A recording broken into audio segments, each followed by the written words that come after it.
Ahojte, teraz vám ukážem, ako sa dá pri integrovaní využiť substitúcia. V prvom príklade je v argumente sinus na druhú 3x minus 7. Presne ten výraz budem substituovať. Takže t sa rovná 3x minus 7. Do ďalšieho riadka obe strany zderivujem. Tú stranu, kde je t, derivujem podľa t. Tu, kde je x, derivujem podľa x. Dostanem 1 derivácia podľa t sa rovná 3 derivácia podľa x. Vyjadrím dx. Do pôvodného integrálu za 3x minus 7 dosadím t a za dx 1/3 dt. Premenu x som nahradil premenou t, pre ktorú platia rovnaké pravidlá pre integrovanie. 1/3 je konštanta a 1 lomeno sinus na druhú t je tabuľkový integrál rovný minus kotangens t.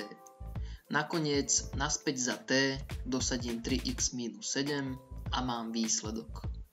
V ďalšom príklade je výhodné substituovať výraz pod odmocninou.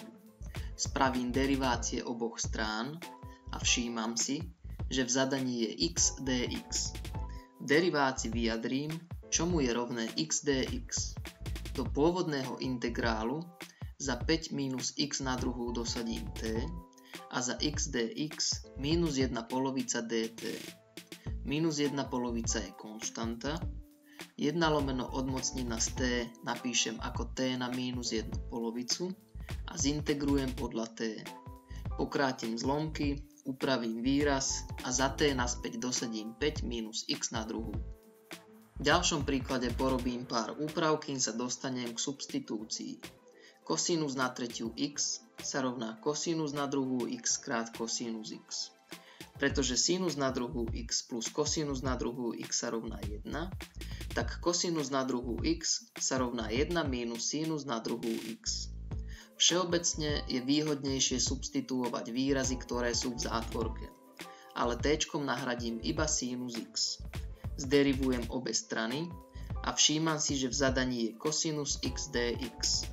Do pôvodného integrálu za sinus dosadím t a za cosinus x dx dt.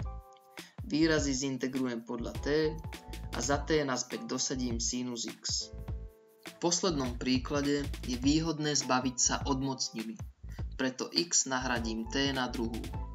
Pod to spravím derivácie, do pôvodného integrálu za x dosadím t na druhú a za dx 2t dt. Upravím výraz, vytknem dvojku a t-čka vynásobím. Spravím trik minus 1 plus 1 a pôvodný integrál tak rozdelím na dva zlomky.